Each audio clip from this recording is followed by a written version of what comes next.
श्याम गोविंद हरे गोपाल हरे श्री केशव माधव श्याम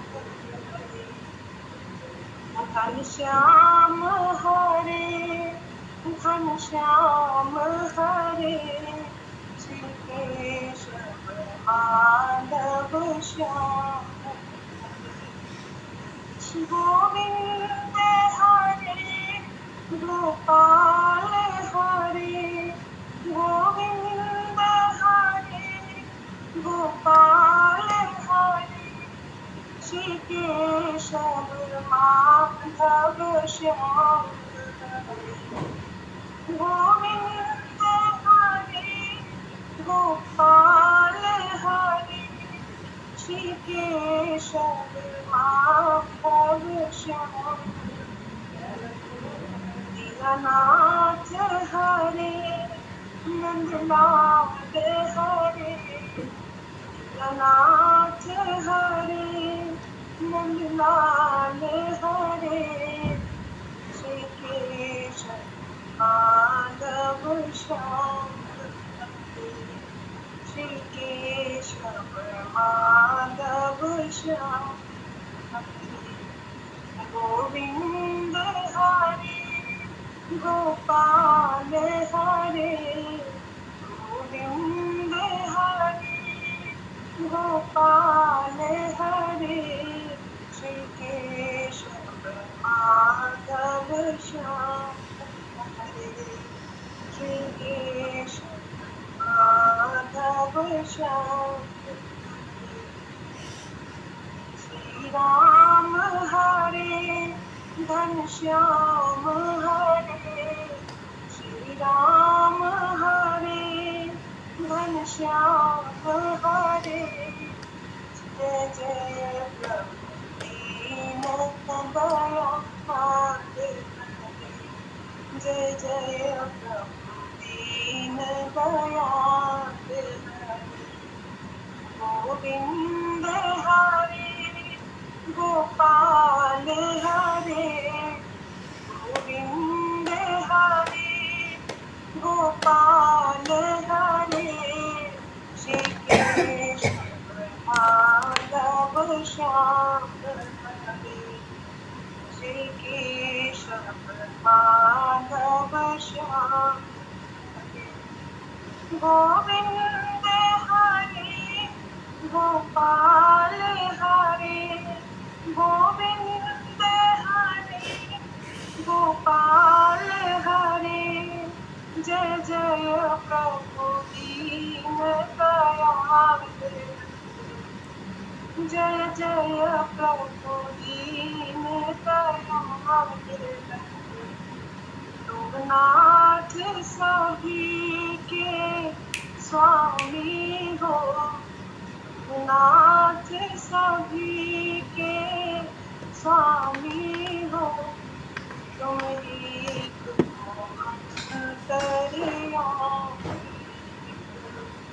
गोविंद हरे गोपाल हरे गोविंद हरे गोपाल हरे जय जय प्रभु दीन दयाल श्री केशव माधव श्याम हरे श्री केशव माधव श्याम हरे दीननाथ हरे रघुनाथ हरे गोविंद हरे गोपाल हरे गोविंद हरे गोपाल हरे श्री केशव माधव श्याम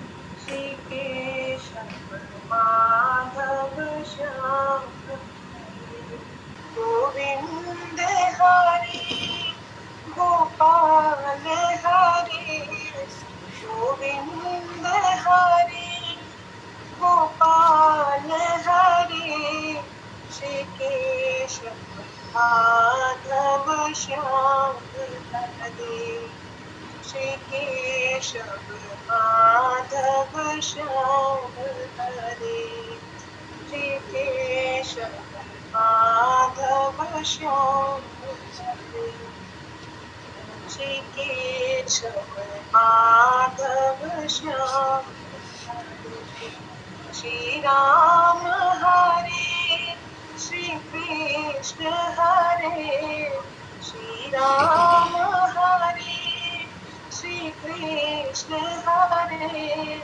जय जय श्री गोवर्धन धारी हरे, जय जय श्री गोवर्धन धारी हरे, गोविंद हरे गोपाल हरे, जय जय दीन दयाल।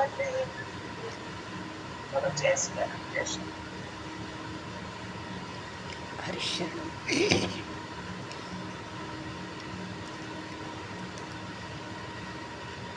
वंशीविभूषितवरान्नवनीरदाभा पीताम्बराधरुणबिम्बफलाधरुष्ठात्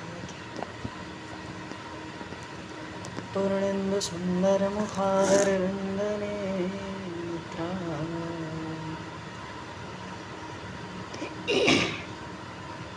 कृष्णात् परं किमपि तत्त्वमहं न जाने,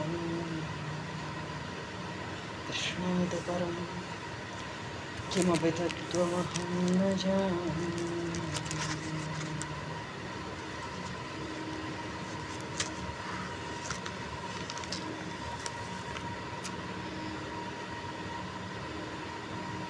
श्रीमद् भागवत महापुराण में आया,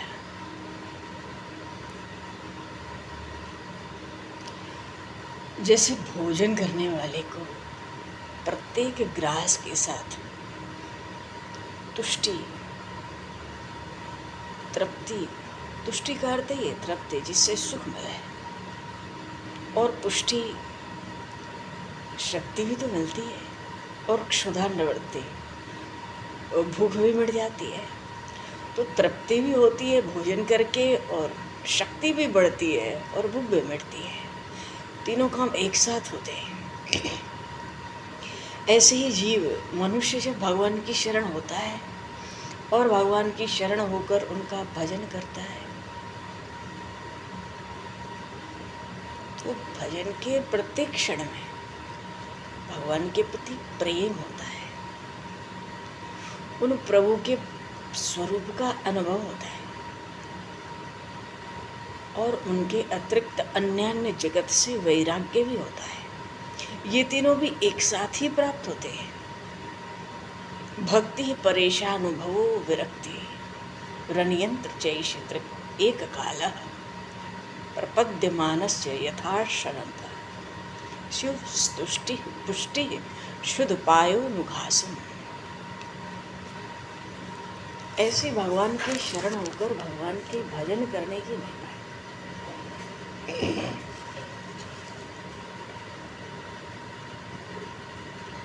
भागवत जी में आया, षण्मन सुभद्राणि रथांग पाणे जन्मानि कर्माणि चयानि लोके गीतानि नामानि तदर्थकानि गायन विलज्जो विचरेद संगः।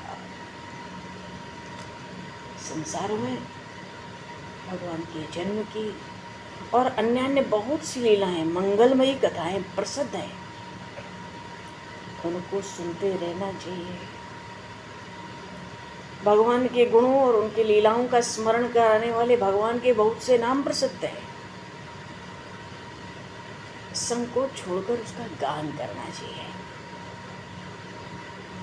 किसी व्यक्ति में आसक्ति ना रहे, किसी वस्तु में आसक्ति ना रहे, किसी स्थान में हमारी आसक्ति ना रहे, और भगवत भजन बता रहे। वैसे भी ये कार्तिक मास है और तुलसी मैया की तो ऐसे ही बड़ी कृपा का अवसर है।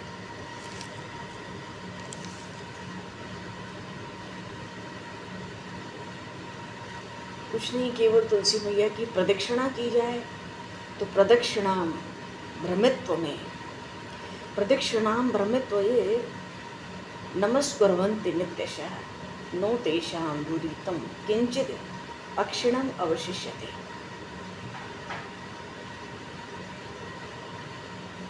हरिभक्ति विलास के अगस्त संहिता में लिखा है, कोई मनुष्य प्रतिदिन श्री तुलसी जी के चारों ओर भ्रमण करे, मनो प्रदक्षिणा करे, उनको प्रणाम करे,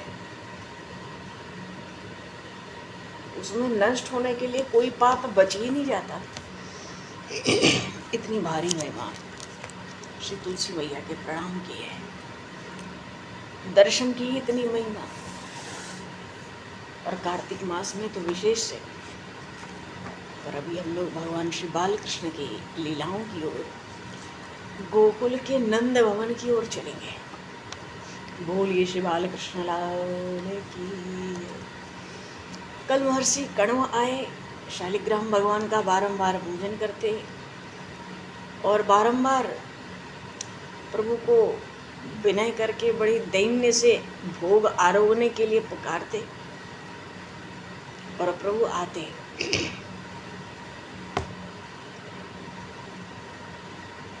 अंततः प्रभु को कहना पड़ा, मैया तो इसे मार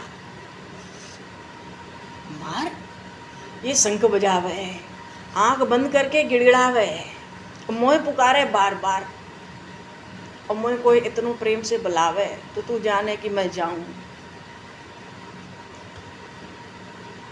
अच्छा, प्रभु ने एक बात सीख ली है ब्रज में आजकल, कोई मैया को हमारी शिकायत करे, क्रोध दिलवावे और मैया हमें डांटे मारे, उससे पहले कुछ ऐसी बात बनाओ कि मैया से कहो, मैया या को मार, आज मार या। अंततः उन महर्षि कण्व को उन दया सिंधु भगवान ने अपनाया,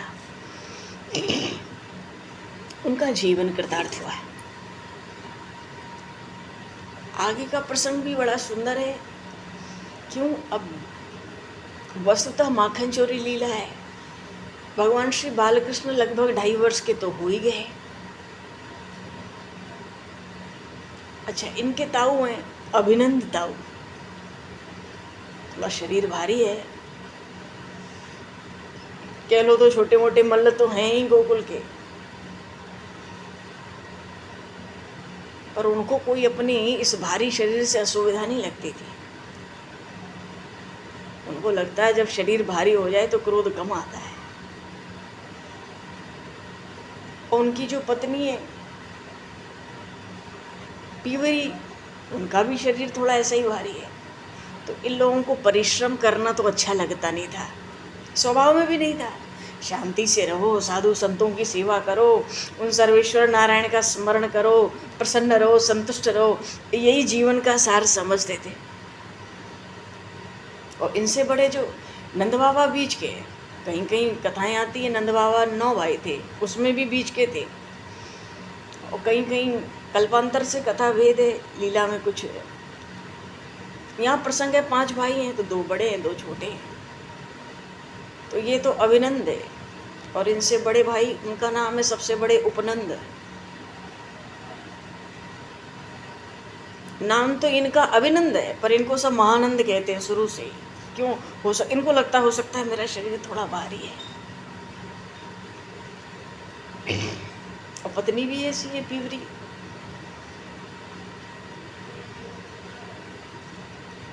तो इनको, बड़े भाई को भी, उपनंद जी को भी व्यवस्थाओं में रुचि नहीं थी कभी भी। तभी तो नंद बाबा, इनको परिश्रम करना अच्छा लगता नहीं था, तो ब्रजपति नंद बाबा हो गए थे। पर दोनों पति पत्नी संतुष्ट रहते थे, परम संतुष्ट। पर एक कामना शुरू से रहती थी कि छोटे भाई नंद को एक पुत्र हो जाता, एक कुमार हो जाता, ब्रज को एक युवराज बन जाता। सृष्टिकर्ता का भाग्य क्या, विधान क्या कहता है भाई, वो तो प्रकृति के सामान्य नियम, शरीर की आयु सीमा का वहाँ पर अर्थ नहीं रहता। अब जब कोई महापुरुष ही सोच ले,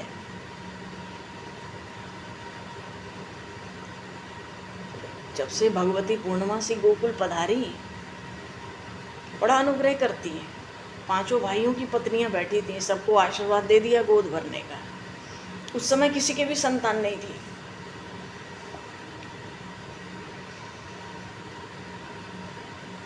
और अपने बड़े भाई से केवल 1.5 वर्ष के छोटे हैं अभिनंद जी। तो बड़ी जो सबसे बड़ी हैं तुंगी जी, 2 वर्ष के भीतर 2 पुत्र हुए हैं, ऋषभ और देवप्रस्थ। और इनका बड़ा पुत्र विशाल है। जो ऋषभ है ना, उनसे केवल 27 दिन के छोटे हैं। और इनका छोटा पुत्र तेजस्वी है, वो देवप्रस्थ से केवल 5 दिन छोटे हैं। तो 2 वर्ष के भीतर ये चारों तो हो ही गए। पूरे गोकुल ब्रज में ही संपूर्ण उत्सव था। ये चारों बस इन्हीं के तो नहीं थे। और भगवती पूर्णमासी के आशीर्वाद से ब्रजराज नंद को तो एक ही पुत्र मिला, वो नीलमणि। हाँ, देवी रोहिणी बीच में आ गई हैं तो दाऊ जी भी यही है, नहीं तो ये तो मथुरा में रहते, वसुदेव जी के पुत्र हैं, सब जानते हैं। और एक ही घर में हैं तो चलो इन नीलमणि को भी अग्रज तो मिल ही गए हैं दाऊ जी के रूप में।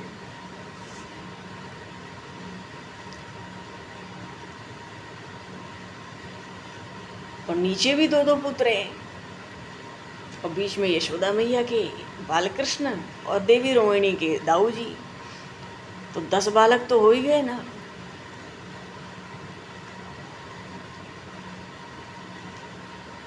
और कन्हैया लाल पे तो सबको अपना अधिकार लगता था। और गोकुल में जितने बच्चे, नंद बाबा को सब अपने बच्चे लगते थे, वैसे भी ब्रजपति हैं, इसलिए यशोदा मैया तो दिन रात व्यस्त रहती थी।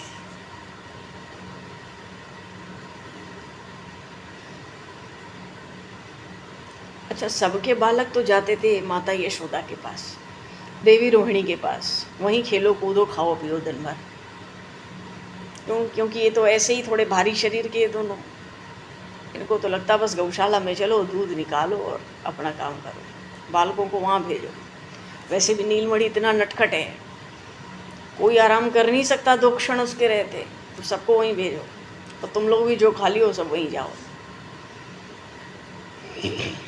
और इनका तो ऐसा भारी शरीर था, गौचारण भी केवल किशोर थे तब जाते थे। अब तो गौशाला में अपनी बैठक बनाए रहते हैं।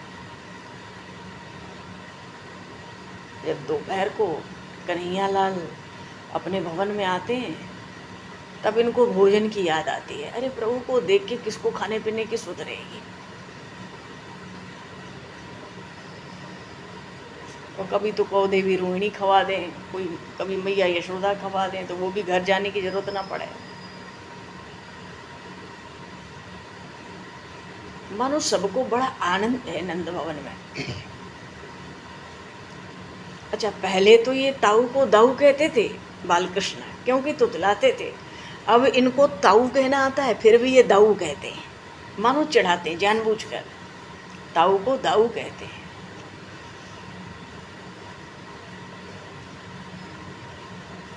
पहले तो दाऊ कहते थे तो सर हिलाते थे, मानो ठीक से बात नहीं निकल पाई।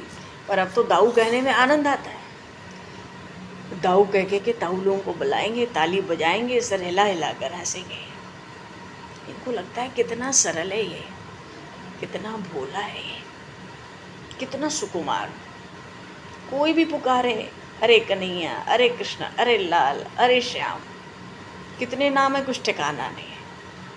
ये तो बड़ा नटखट है, चंचल है, उद्यमी है। कुछ भी कह के पुकारो ऐसा बोलता है जैसे इसी का नाम है। और जो पुकारे जब झटपट उसके पास दौड़ जाता है।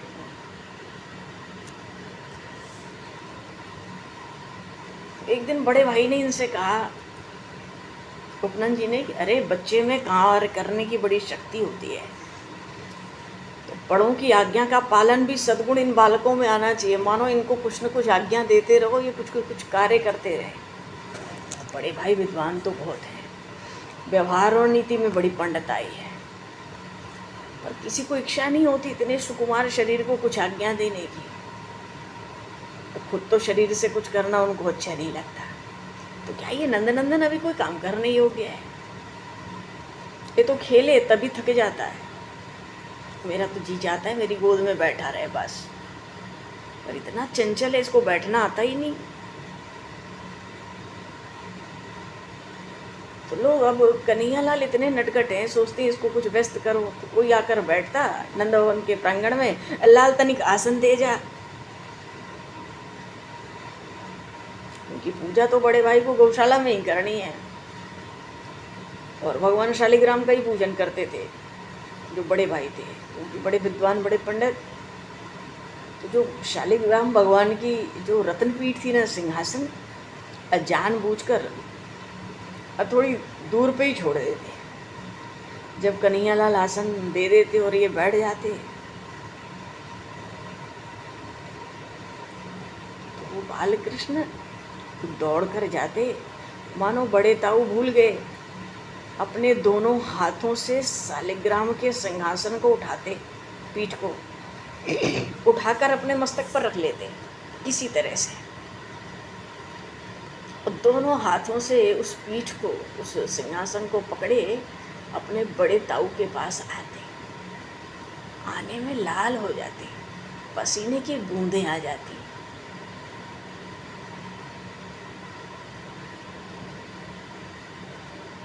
अब सबकी दृष्टि, बड़े भाई की थोड़ी, सबकी दृष्टि लगी रहती इनके मुखारबिंद पर। हाथ बढ़ाकर सिंहासन ले लेते। अरे मानते कहाँ है, पीछे हट जाते हैं। कोई हाथ बढ़ाता है तो मैं रखूंगा। सिंहासन नीचे पहले बैठ जाते, फिर सिंहासन को उतारते, दोनों हाथों से बड़े ताऊ के सामने रख देते। तो सब कहती सेवा में, बड़ों का सम्मान करने में ऐसा लगता है माँ के उदर से ही सीख कर आया है, इसको किसी प्रशिक्षण की आवश्यकता नहीं है।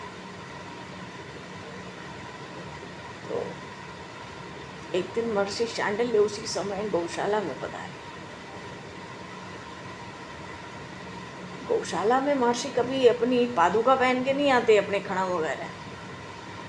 क्यों? गौ माता का सम्मान करते।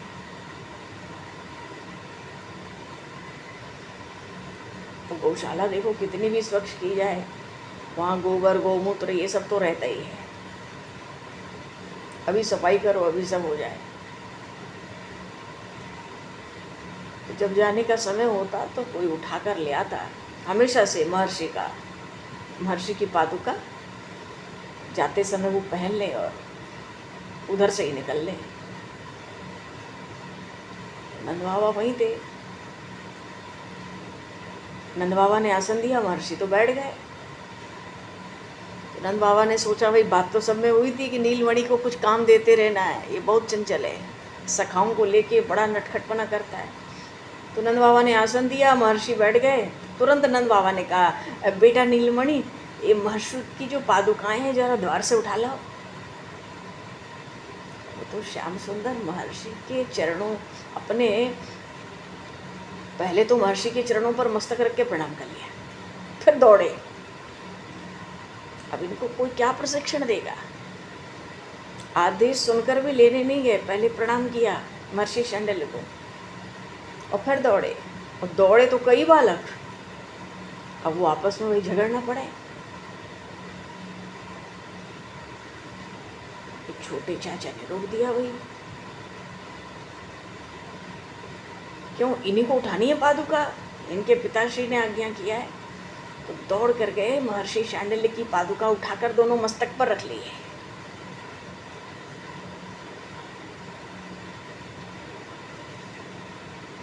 दोनों हाथों से पकड़ कर कितना प्रसन्न मुख आ रहे हैं। उनके प्रसन्न मुख को देखकर महर्षि शांडिल्य की नेत्र भर आए।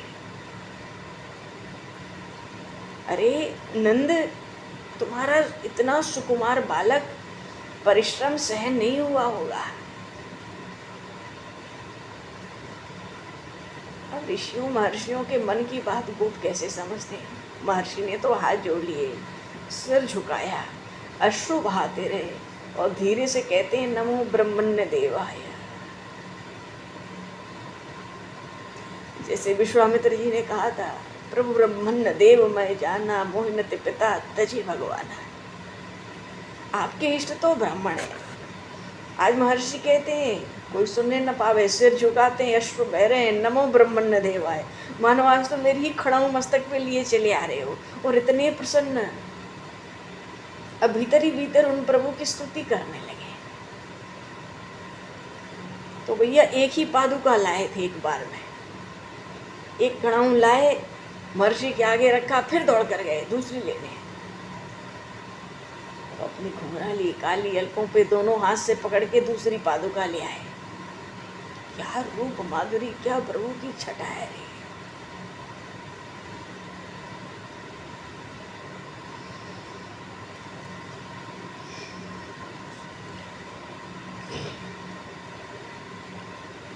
अपने छोटे छोटे हाथों से प्रभु ब्राह्मण के चरणों का प्रक्षालन कर रहे हैं। क्यों? नंद बाबा ने देखा, खड़ाऊ रख दिया, झट उनके हाथ में जल दे दिया उसी समय। और नंद बाबा यशोदा मैया करते रहते हैं, मानो कन्हैया महाराज के चरण धो। अब तो चरण धोने लगे, और जल मिल जाए तो प्रिय क्रीड़ा है, सबको पता है। अब इसका मन खेल में बहुत लगेगा। कोई ऋषि मुनि अतिथि आ जाते ना गौशाला में नंद बाबा के, ये कहीं भी खेलते हो, दौड़ आते थे सखाओं के साथ। सब सखाओं के साथ ब्राह्मणों के चरणों में मस्तक रखकर प्रणाम करते, चरण धोना भी सीख लिए। अब उसी दिन से भाई अब तो शुरू, कोई महर्षि आवे, ऋषि मुनि आवे, गौशाला के द्वार पे सब घेर के खड़े हो जाते, मानो पादुका निकाल दो। क्यों? पकड़ के हमें ले आनी है। फिर प्रणाम करते, पादुका उतरवाते, और जब जाने का समय होता, संकेत मिलता, तो एक एक करके लेके आते, सिर पे रख के दौड़ दौड़ के। कोई कोई आते, वो कहते भाई हम तो इसको पहने ही चले जाएंगे गौशाला में। तो ये कहाँ समझते हैं, इनको तो धुन है कि तुम उतारो, फिर हम बाद में लेके आएंगे सर पे रख के। किसी को अवसर नहीं देते। वो बालकृष्ण लाल ये कार्य स्वयं करते। हाँ, एक साथ ज़्यादा ऋषि मुनि ब्राह्मण आ जाएं तो सब सखाओं को भी अवसर देते थे कि चलो सब एक एक उठाओ सिर पर और चलो। तो महर्षियों की, ब्राह्मणों की, बड़े ताऊ की, पिताजी की, सबकी सेवा करते, मानो अब इनको सेवा की धुन चढ़ रही हो। अब किसकी कब क्या सेवा बन सकती है, क्या ये किसी शिशु को समझने की बात है? जो सेवा जब जिसको इनमें सूझ जाए, पर सेवा करने के उत्साही बहुत है। सबको बड़ा आनंद हो रहा है, अरे इतनी सेवा, इतनी शीलता, कितना बड़ों का सम्मान करता है। अब तो बाबा जब पूजन करने बैठे, नंद बाबा, बाबा आप पूजा करो, मैं तुलसी दल ले आऊं। तो कभी तुलसी दल लाना है, कभी दुर्वा दल लाना है, कभी मैया के लिए, ताई के लिए, चाची के लिए, बुआ के लिए पुष्प ले आते छोटे छोटे हाथों में, और फिर बालों में फंसा देते, उनकी वेणी में लगा देते,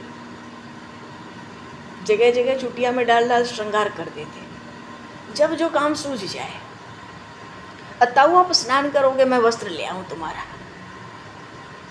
अब इतना भी नहीं पता कि शाम का समय है, ताऊ दिख गए तो ताऊ आप स्नान करो, मैं वस्त्र ले आऊं। अरे इस समय कौन स्नान करे? अच्छा अच्छा तुम्हारा लकुट ले आऊं, तो तुम बन जाए रहे हो। अब भैया चाचा तो सोचे मेरा लकुट इतना भारी, इससे तो उठेगा नहीं, इधर उधर पटक के अपने ऊपर चोट न लगा ले। किसी को दोहिनी दे देते, किसी को रस्सी ला कर दे देते गौदोहन के लिए, किसी को जल पहुंचा देते, किसी को बुलाना होता तो संदेश भिजवा देते, ये संदेश लेके जाते। अब गोपों के, गोपियों के पता नहीं कितने काम है,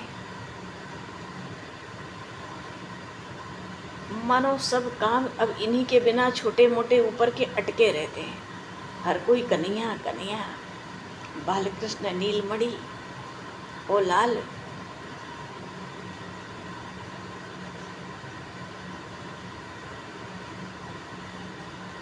सबको बहुत आनंद होने लगा, क्योंकि थोड़े समझदार हो गए।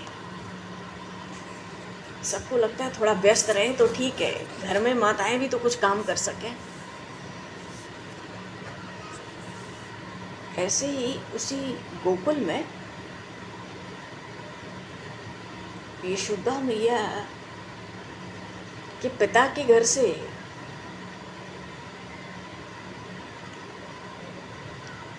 आई हुई कोई गोकुल में रहती थी।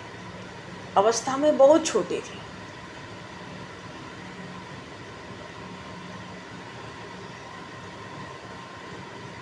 मानो माता यशोदा के माँ के घर से आई हुई थी। इतनी छोटी थी कि उन नीलमणि कृष्ण कन्हैया से केवल 13 वर्ष बड़ी थी, पर उनका भी ब्याह गोकुल में ही हुआ था। तो मैया तो यशोदा मैया तो उनको कन्या के समान मानती, और नंद बाबा तो बिल्कुल पुत्री ही मानते थे, और बड़ा वात्सल्य रखते थे इनके ऊपर। इतना वात्सल्य मानो उन्हीं की कन्या हो। और ये नीलमणि माँ कह के ही बुलाते थे।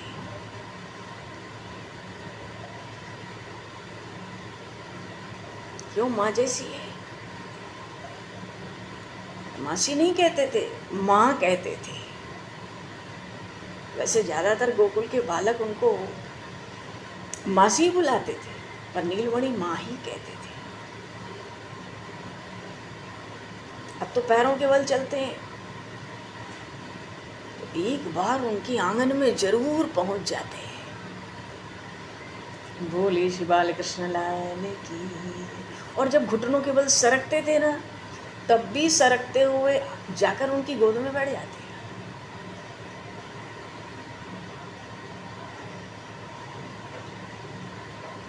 पर गोकुल में तो ऐसा कोई नहीं था। जब से बालकृष्ण का जन्म हुआ, जो फुर्सत हुई घर से झटपट और जाके नंद बाबा के आंगन में सब जम जाती थी। इनको देखे बिना किसी को चैन थोड़ी पड़ती थी। घर के काम किसी तरह निपटाओ, जल्दी जल्दी भगो। और अब तो कन्हैया लाल खुद चलकर इनके घर आने लगे।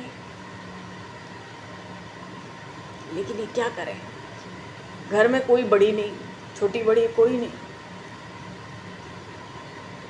सास का भी शरीर नहीं, वो जल्दी परलोक सिधार गई थी, अकेली थी, अवस्था भी बहुत कम। अब गोप का घर है, गायों की सेवा, गोरस की व्यवस्था, भोजन पानी बनाना।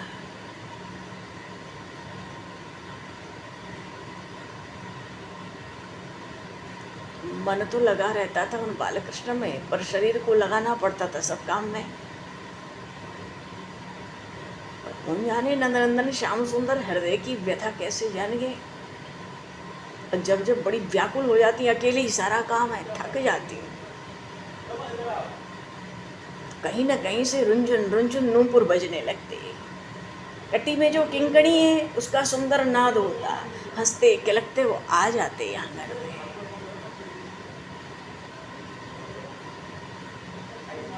अब तो बोलना आरंभ कर दिया है, एक एक दो दो अक्षर अटकता तुतलाता।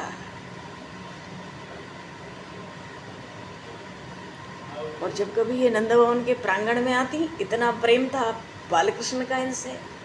जब इनको देखते कि अरे आ गई गोपी, तो घुटनों के इशारे सरकते आ जाते, इनकी गोद में चढ़ जाते और मुख की ओर अपना मुख उठा लेते,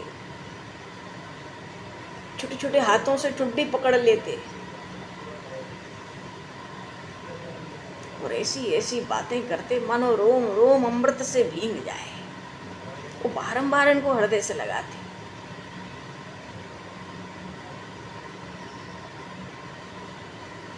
जन्म से ही बड़े चपल हैं, बड़े नटखट हैं, कब क्या कर दें कोई जानता तो है नहीं।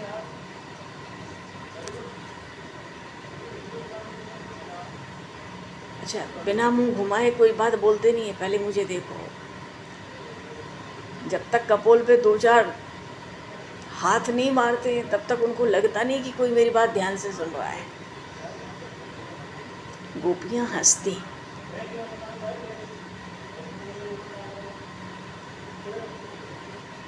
पर जिसकी अंक में चढ़ जाए उसको क्या सुध-बुध रहेगी।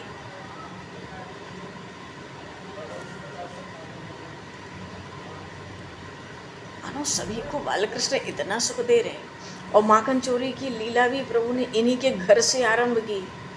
क्यों? ये सबसे ज़्यादा व्यथित हैं, इनको बिल्कुल समय नहीं हो पाता निकल के आने का। क्यों? घर में अकेली है और कोई है नहीं काम में सहयोग करने के लिए, तो सब काम करने ही पड़ते हैं। गौशाला भी जाना पड़ता है, अब खाली हो जाए तब तो निकले, बालकृष्ण के आंगन में आवे तो बालकृष्ण जल्दी इनके घर स्वयं पहुंच जाया करते थे।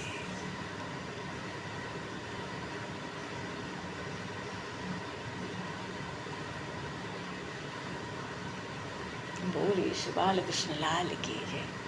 प्रभु बड़ी मधुर लीला इनके घर में करने जा रहे हैं, क्या कहा जाए। और अब तो भगवान की माखन चोरी लीलाओं का आरंभ है। बोलिए श्री बालकृष्ण लाल की जय। मोर मुकुट बंशी वाले की जय। चलो भगवान, अभी तो समय को दृष्टिगत करते हैं, वाणी को विराम दिया जाए। कल से भगवान की माखन चोरी लीला का स्वरूप आरंभ है। अरे माखन चोरी तो सब जाने, उस माखन चोरी में भगवान ऐसी ऐसी लीला कर रहे हैं जो ना हम कभी सोच सकें और शायद न सुन सकें। ऐसी ऐसी लीला कर रहे हैं जो वाणी में ना आवे, न कहने वाले के, और सुनने वाला तो भाई सुनेगा ही, क्या करें, किसी भी तरह पचा लेगा। ऐसी ऐसी लीलाएं और नटखट करा भगवान ने माखन चोरी लीलाओं में किया और प्रायः करते। बोलिए श्री बालकृष्ण लाल की जय। श्री माखन चोर भगवान की, श्री राम राजा सरकार की जय। श्री गौरी शंकर भगवान की जय। सब संतन की जय, सब भक्तन की जय, सद्गुरुदेव भगवान की जय। और समय को दुष्कृत करते हुए आज ये कर वाणी को विराम, वाक्य पुष्पांजलि प्रभु के श्री चरणों में सादर समर्पित। आप सभी को भी यथा योग्य जय श्री राम, जय जय श्री राधे, हरि शरण, जय श्री जय राम। जय श्री राम। जय श्री राम। जय जय राम, जय जय। जय श्री राम। जय श्री राम। बोलो भगवान, जो कोई बोलना चाहे आप लोग बोलो उसी तरह। जय श्री राम। जय जय श्री राम है राम। राम।